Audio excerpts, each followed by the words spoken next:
ഇന്നത്തെ ടോപ്പിക് ഉറക്കം, സ്ലീപ്പ്. ഉറക്കം വളരെ ഇമ്പോർട്ടൻ്റ് ആണ് അല്ലേ? നമ്മളുടെ ജീവിതത്തിൽ നല്ലൊരു ഉറക്കം കഴിഞ്ഞ് എഴുന്നേറ്റ് കഴിഞ്ഞാൽ നമുക്ക് നന്നായിട്ട് പ്രൊഡക്റ്റീവായിട്ടുള്ള ഒരു ഡേ നമുക്ക് കിട്ടും. കൂടാതെ നമ്മുടെ കോൺസെൻട്രേഷൻ, കോർഡിനേഷൻ, മെമ്മറി പവർ ഇതെല്ലാം ഉറക്കത്തിലാണ് നമുക്ക് കിട്ടുന്നത്. നല്ലൊരു ക്വാളിറ്റിയായ ഒരു ജീവിതം നമുക്ക് കിട്ടണമെങ്കിൽ, അല്ലെങ്കിൽ നല്ല ഉണർവോടെ നമുക്ക് പ്രയത്നിക്കണമെങ്കിൽ അല്ലെങ്കിൽ പ്രവർത്തിക്കണമെങ്കിൽ നമുക്ക് നല്ലൊരു ഉറക്കം, അതല്ല ഒരു 7 തൊട്ട് 8 മണിക്കൂറെങ്കിലും നമ്മൾ ഉറങ്ങണം. പക്ഷേ പലപ്പോഴും ഇത് സാധിക്കാതെ വരുമ്പോൾ പല രീതിയിലുള്ള പ്രശ്നങ്ങൾ, ശാരീരികമായിട്ടും മാനസികമായിട്ടുള്ള പല പ്രശ്നങ്ങൾ നമ്മളെ അലട്ടുന്നു. ഇതിനകത്തുള്ള കുറച്ച് പ്രശ്നങ്ങൾ, അതുകൂടാതെ അതിൻ്റെ സൊല്യൂഷൻസുമാണ് ഞാൻ ഇന്ന് പറഞ്ഞു തരാൻ പോകുന്നത്. ഞാൻ doctor Akhila Vinod, wellness OP centre Yogashram, Palarivattom.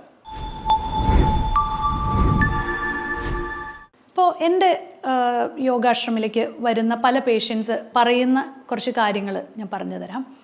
അതായത് അവർ പറയുന്നത്, അവർക്ക് യാതൊരു രീതിയിലും ലൈഫിൽ യാതൊരു രീതിയിലുള്ള പ്രശ്നങ്ങളും ഇല്ല.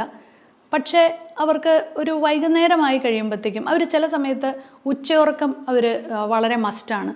പക്ഷേ വൈകുന്നേരമായി കഴിയുമ്പോഴത്തേക്കും അവർക്ക് ഉറക്കമേ കിട്ടുന്നില്ല. അതൊരു വിഭാഗക്കാർ. അതായത് അവർ കൂടുതലും വീട്ടിൽ സ്പെൻഡ് ചെയ്യുന്നവരായിരിക്കാം. രണ്ടാമത്തെ ഒരു വിഭാഗം, എനിക്ക് ഒരു ആൽക്കഹോൾ കഴിച്ചാൽ മാത്രമേ എനിക്ക് ഉറങ്ങാൻ പറ്റുള്ളൂ എന്ന് പറയുന്ന ഒരു വിഭാഗം പുരുഷന്മാർ. അവർ പറയുന്ന ആൽക്കഹോൾ എനിക്ക് മസ്റ്റാണ്, അല്ലെങ്കിൽ എനിക്ക് ഉറങ്ങാൻ പറ്റില്ല, അതെനിക്ക് വളരെ ഇമ്പോർട്ടൻ്റ് ആയിട്ടുള്ളൊരു കാര്യമാണ്, അതല്ലാതെ എങ്ങനെ ഉറങ്ങണേ, അതൊരു ചിന്തിക്കാനേ പോലും പറ്റില്ലാത്തൊരു കാര്യം പോലെ അവർ പറയാറുണ്ട്. വേറൊരു വിഭാഗക്കാർ പറയും, അവരുടെ ഒരു വർക്കിൻ്റെ പാറ്റേൺ കൊണ്ട് അവർക്ക് ഉറങ്ങാൻ സാധിക്കുന്നില്ല, കാരണം അവരുടെ ഷിഫ്റ്റ് ആയിരിക്കും, അങ്ങനെ അവരുടെ ക്വാളിറ്റി നഷ്ടപ്പെടുന്നു. നമുക്ക് ചില കാര്യങ്ങൾ നമുക്ക് മാറ്റാനായിട്ട് സാധിക്കില്ല, കാരണം അവരുടെ വർക്കിൻ്റെ ഒരു പാറ്റേൺ കൊണ്ടുള്ളത് നമുക്ക് മിക്കപ്പോഴും സോൾവ് ചെയ്യാൻ പറ്റാത്ത ഒരു വിഭാഗമാണ്. പക്ഷേ എന്നിരുന്നാലും അവർക്ക് ഒരു ബ്രീത്തിങ് എക്സസൈസും അല്ലെങ്കിൽ റിലാക്സേഷൻ ടെക്നിക്കും കൊടുത്ത് അവരുടെ ബ്രെയിനിനെ നമുക്ക് റിലാക്സ് ചെയ്യാനായിട്ട് സാധിക്കും. അതിനകത്ത് ഒരു പോംവഴി ഇല്ല എന്ന് പറയുന്നതിൽ അർത്ഥമില്ല, അതിനകത്ത് പോംവഴിയുണ്ട്. പക്ഷേ അത് വേറെ രീതിയിൽ നമ്മൾ ബ്രെയിനിനെ റിലാക്സ് ചെയ്യിപ്പിക്കണം. പിന്നെ ഇങ്ങനെയുള്ള, അതായത് ടീനേജിൻ്റെ ഉള്ളിലുള്ള പ്രശ്നങ്ങൾ, അതായത് ടീനേജിലുള്ള പല പെൺകുട്ടികൾക്കും അവർക്ക് ഉറക്കം കിട്ടാത്ത, പരീക്ഷയുടെ ഭയം, ഇൻസെക്യൂരിറ്റീസ്, അതുപോലെ തന്നെ പലരും ലൈഫിൽ ചീറ്റ് ചെയ്യപ്പെട്ടവർ, അവർ ചിലപ്പോൾ വർഷങ്ങൾക്ക് മുമ്പ് നടന്നൊരു സംഭവം പിന്നീട് ഏതെങ്കിലും ഒരു സമയത്തായിരിക്കും അവരത് അനുഭവിക്കുന്നത്. ഫോർ എക്സാമ്പിൾ, മിക്ക പുരുഷന്മാരിൽ നമ്മൾ കേസ് ഹിസ്റ്ററി എടുക്കുമ്പോൾ അവർ പറയുന്നത്, ഇത് ഞാൻ അനുഭവിച്ചത് എനിക്ക് തോന്നുന്നു ഞാനൊരു 20s നടന്നൊരു സംഭവമാണ്, പക്ഷേ ഞാൻ എന്തിനാണ് ഇപ്പോൾ അതിന് വേണ്ടിയിട്ട് വിഷമിക്കുന്നതെന്ന് എനിക്കറിയില്ല. ആളിപ്പോൾ 45-50 ഏജ് ഗ്രൂപ്പിലായി കഴിഞ്ഞപ്പോഴാണ് ആൾക്ക് ആ ടെൻഷനൊക്കെ വന്നിട്ട് ആളെ ഇപ്പോൾ അത് ഉറക്കത്തിൽ, സ്വപ്നത്തിലൂടെയൊക്കെ അത് ആളെ ബോദർ ചെയ്യുന്നു. അതുപോലെ തന്നെ പല ആൾക്കാരുടെ വിയോഗങ്ങൾ, അതായത് അവരുടെ ഡെത്ത് ഇൻ ദ ഫാമിലി, ആരുടെയെങ്കിലും മരണങ്ങൾ, ആക്സിഡൻറ്റുകൾ, ഇതൊക്കെ പലരെയും ഉറക്കം അവർക്ക് ബോദർ ചെയ്യണ ഒരു പ്രശ്നമാണ്. ഇതൊക്കെയാണ് കൂടുതലും നമ്മൾ കേട്ടുവരുന്ന പ്രശ്നങ്ങൾ. അതുകൂടാതെ ജോലിയില്ലായ്മ, പൈസയുടെ ഷോർട്ടേജ്, ഇതൊക്കെ വരുമ്പോഴത്തേക്കും ഉറക്കമില്ലാതെ വരുന്നു.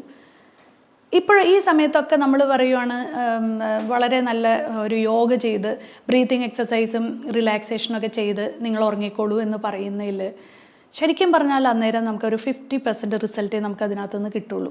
100% റിസൾട്ടിലേക്ക് എത്തണമെങ്കിൽ കുറച്ച് മനസ്സിൻ്റെ ടിപ്സാണ് ഞാൻ നിങ്ങൾക്ക് പറഞ്ഞു തരാൻ പോകുന്നത്. ആദ്യം നിങ്ങൾക്ക് ഞാൻ വേണമെങ്കിൽ കുറച്ച് കാര്യങ്ങൾ, നിങ്ങൾക്ക് വേറെ ഹെൽത്ത് ഇഷ്യൂസ് ഒന്നും അതിനകത്തില്ലെങ്കിൽ നിങ്ങൾക്ക് പരീക്ഷിക്കാവുന്ന കുറച്ച് കാര്യങ്ങളാണ്. ഒരു വാം ബാത്ത്, അതായത് നിങ്ങൾ കിടക്കുന്നതിന്, അതായത് നിങ്ങൾ ആഹാരം കഴിക്കുന്ന ഒരു 7:30-8 o'clock ആണെങ്കിൽ ഒരു 10 മണിയാവുമ്പോൾ, ഒരു 2 മണിക്കൂർ ഗ്യാപ്പ് കൊടുത്ത് ഒരു 10 മണിയാവുമ്പോൾ നിങ്ങളൊരു ചെറിയ ഒരു ചൂടുവെള്ളത്തിൽ മേല് കഴുകി കിടന്നുറങ്ങുക. അതുപോലെ തന്നെ രാത്രി ഒരു ഹോട്ട് വാട്ടർ, എന്തെങ്കിലും ഒരു വാമായിട്ടുള്ള വെള്ളം കുടിക്കുക. രാത്രി സൂപ്പ് കുടിക്കുക, അതായത് ചൂടുള്ള സാധനങ്ങൾ കഴിച്ച് കഴിയുമ്പോൾ നിങ്ങൾ പതുക്കെ ഒരു സെഡേഷനിലേക്ക് പോവും. അത് നിങ്ങളെ ഉറങ്ങാനായിട്ട് സാധിക്കും. ഒട്ടും ഉറങ്ങാൻ പറ്റാത്ത എൽഡർലി ആയിട്ടുള്ള, അതായത് പ്രായമായവരിൽ ഉറക്കം കുറയുന്നത് അവരുടെ ഫിസിക്കൽ ആക്ടിവിറ്റി ഇല്ലാത്തത് കൊണ്ടാണ്. അവർക്ക് ആ സമയത്ത് ഒത്തിരി ഫിസിക്കൽ ആക്ടിവിറ്റിയിലേക്ക് പോകാനും പറ്റില്ല.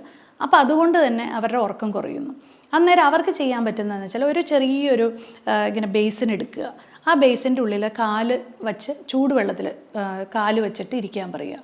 കുറച്ച് ഉപ്പ് ഇടാം. അപ്പോൾ അവരുടെ നീർക്കെട്ടും പോവും, കാലിലെ നീരെന്തെങ്കിലും ഉണ്ടെങ്കിൽ അത് പോവും. അതുകൂടാതെ അവർക്ക് നല്ലൊരു ഉറക്കം കിട്ടും.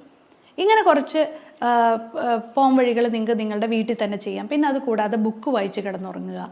രാത്രി കിടക്കുന്നതിന് മുമ്പ് നല്ല കാര്യങ്ങൾ ചെയ്യുക, നല്ല ബുക്കുകൾ വായിക്കുക, അതുപോലെ തന്നെ നല്ല കാര്യങ്ങൾ സംസാരിക്കുക. ഇതൊക്കെയാണ് നമ്മൾക്ക് ചില കാര്യങ്ങൾ നമുക്ക് ഫിസിക്കലി ചെയ്യാവുന്ന കാര്യങ്ങൾ. ഇനി മെൻ്റലി ഉള്ള സൊല്യൂഷൻസ് എന്താണെന്ന് വെച്ചാൽ, നിങ്ങൾ ഏറ്റവും വീക്കായിട്ടിരിക്കുന്ന സിറ്റുവേഷനിൽ, നിങ്ങൾക്ക് വളരെ സമ്മർദ്ദമുള്ള സമയത്ത് നിങ്ങൾ റൈറ്റായിട്ടുള്ള ആൾക്കാരെ കണ്ടുപിടിച്ച് അവരുമായിട്ട് സംസാരിക്കുക. അതായത് നിങ്ങൾക്കൊരു വളരെ സമ്മർദ്ദം നിറഞ്ഞിരിക്കുന്ന സമയത്ത് വളരെ നെഗറ്റീവായിട്ടുള്ള ഒരാളോട് സംസാരിച്ച് കഴിഞ്ഞാൽ ആ പ്രോബ്ലം നിങ്ങൾക്ക് വീണ്ടും വഷളാവും. അതേസമയത്ത് നിങ്ങൾക്ക് ഏറ്റവും സമാധാനം കിട്ടുന്ന ഒരു സ്ഥലത്തേക്ക് പോയി നിങ്ങൾക്ക് ഏറ്റവും സമാധാനം തരുന്ന കുറച്ച് ആൾക്കാരും മോട്ടിവേറ്റ് ചെയ്യുന്ന ആൾക്കാരും അല്ലെങ്കിൽ മോട്ടിവേറ്റ് ചെയ്യുന്ന വീഡിയോസ് അല്ലെങ്കിൽ മോട്ടിവേറ്റ് ചെയ്യുന്ന ബുക്കുകളോ വായിച്ച് നിങ്ങൾ തന്നെ നിങ്ങളെ അപ്ലിഫ്റ്റ് ചെയ്യാൻ ശ്രമിക്കുക. കൂടാതെ നിങ്ങളൊരു റൈറ്റായിട്ടുള്ള ഒരു സ്ഥലത്ത് പോയി നിങ്ങളുടെ ഒരു മാനസിക ആരോഗ്യത്തിന് വേണ്ടി നിങ്ങൾ ഒരാഴ്ചയോ 10 ദിവസമോ മാറി നിൽക്കുക, അല്ലെങ്കിൽ ഒരു യാത്ര പോവുക. ഇങ്ങനെയൊക്കെയുള്ള കാര്യങ്ങളാണ് മാനസികമായിട്ട് നിങ്ങൾക്ക് ചെയ്യാനായിട്ട് പറ്റുന്നത്. നമ്മളുടെ യോഗ സെൻറ്ററിലേക്ക് വരുന്ന പേഷ്യൻസിനോട് പലപ്പോഴും നമ്മൾ അക്യുപഞ്ചർ പോലത്തെ ചികിത്സകൾ പറയാറുണ്ട്. അതായത് അവർക്ക് ചില ഹെൽത്ത് ഇഷ്യൂസ് ഉണ്ടെങ്കിൽ അതിനെ മാറ്റി, അതായത് ഒരു പെയിൻ ആയിരിക്കാം, അപ്പോൾ നമ്മൾ എന്താണ് അഡ്രസ്സ് ചെയ്യേണ്ടത്? നിങ്ങൾക്ക് നിങ്ങളുടെ അടുത്തുള്ള ഏതെങ്കിലും ഒരു ഹെൽത്ത് എക്സ്പേർട്ടിനോട് ചോദിച്ച് നിങ്ങളുടെ പെയിൻ മാറ്റാനായിട്ടുള്ള ഫിസിയോതെറാപ്പിയോ അങ്ങനെ എന്തെങ്കിലും കാര്യങ്ങൾ ചെയ്ത് നിങ്ങളുടെ പെയിനെ മാറ്റിയിട്ട് നിങ്ങൾക്ക് ചിലപ്പോൾ ആ പെയിൻ ആയിരിക്കും, നിങ്ങൾക്കൊരു ബാക്ക് പെയിൻ ഉണ്ടെങ്കിൽ ഉറങ്ങാൻ സാധിക്കില്ല, അപ്പോൾ ആ പെയിൻ മാറ്റുക. അപ്പം നമ്മൾ കണ്ടുപിടിക്കുന്ന ഒരു കേസ് ഹിസ്റ്ററി എടുക്കുമ്പോൾ അവർക്ക് എന്തെങ്കിലും പെയിൻ ഉണ്ടോ, അല്ലെങ്കിൽ അവരുടെ ലൈഫ് സ്റ്റൈൽ ശരിയാണോ, അവരുടെ ഡയറ്റിൽ എന്തെങ്കിലും പ്രോബ്ലം ഉണ്ടോ, ഇതെല്ലാം റെക്ടിഫൈ ചെയ്ത് ആ മൂലകാരണത്തിനെ സോൾവ് ചെയ്യുമ്പോൾ ഓട്ടോമാറ്റിക്കലി അവർക്ക് ഉറക്കം വരും. ഇത് വളരെ ജനറലായിട്ടൊരു കാര്യം. ഞാൻ നേരത്തെ പറഞ്ഞ കുറച്ച് കാര്യങ്ങളെന്ന് പറഞ്ഞത് ഈ പറഞ്ഞ പോലെയുള്ള ഫിസിക്കലായിട്ട്, ഇപ്പോൾ എൽഡർലി ആയിട്ടുള്ള ആൾക്കാർക്ക് ചിലപ്പോൾ ഇങ്ങനത്തെ ഒരു ഹെൽത്ത് ഇഷ്യൂസും ആയിരിക്കില്ല, അവർക്ക് ഫിസിക്കൽ ആക്ടിവിറ്റി ഇല്ലാത്തതുകൊണ്ട് അവർക്ക് ഉറക്കം കിട്ടുന്നില്ല. അപ്പോൾ ഇതെല്ലാം ഒരു കോമൺ ആയിട്ട് ഒരു ജനറൽ ആയിട്ടുള്ള കാര്യങ്ങളാണ്. നമുക്ക് കുറച്ചും കൂടെ സ്പെസിഫിക് ആയിട്ട് ചില കാര്യങ്ങൾ ഡെഫിഷ്യൻസീസാണ് സ്പെസിഫിക് ആയിട്ട് പറയാനുള്ളത്. നമുക്ക് വൈറ്റമിൻ ഡി കുറഞ്ഞു കഴിഞ്ഞാൽ, അതുപോലെ തന്നെ മഗ്നീഷ്യം, ഇങ്ങനെയൊക്കെ ഉള്ള കുറച്ച് കാര്യങ്ങൾ നമ്മളുടെ ശരീരത്തിൽ, അതുപോലെ തന്നെ സിങ്ക്, സെലീനിയം, ഇങ്ങനെയുള്ള കുറച്ച് മിനറൽസുകൾ നമ്മുടെ ശരീരത്തിൽ കുറഞ്ഞു കഴിഞ്ഞാൽ അത് പല രീതിയിൽ നമ്മളെ ബാധിക്കും. നമ്മുടെ ശരീരത്തിന് വേദനയുണ്ടാവും, നീർക്കെട്ടുണ്ടാവും, അതുകൂടാതെ നമ്മുടെ ഉറക്കത്തിനെ ബാധിക്കും. അപ്പോൾ വൈറ്റമിൻ ഡി ഒക്കെ എന്ന് പറഞ്ഞാൽ ഒരു ഹോർമോൺ കൂടിയാണ്. അതിപ്പോൾ അത് ഒരു നമ്മുടെ നല്ലൊരു നമ്മൾ വൈറ്റമിൻ ഡി ഒരിക്കലും നിങ്ങൾ രാത്രി കഴിക്കരുത്, എപ്പോഴും സൺഷൈൻ വൈറ്റമിനാണ്. അപ്പോൾ അതുകൊണ്ട് തന്നെ അത് രാവിലെ എടുക്കേണ്ട വൈറ്റമിനാണ്. ആ വൈറ്റമിൻ നിങ്ങളുടെ ശരീരത്തിന് ആവശ്യത്തിനുണ്ടെങ്കിൽ നിങ്ങളുടെ സ്ട്രെസ്സും ആങ്സൈറ്റിക്കും ഒരു പരിധി വരെ കുറയ്ക്കാൻ പറ്റും. അപ്പം ഞാൻ ഈ ഒരു വീഡിയോ എന്ന് പറയുന്നത് കൂടുതലും സ്ട്രെസ്സും സ്ലീപ്പുമായിട്ട് കണക്ട് ചെയ്ത കാര്യങ്ങളാണ്.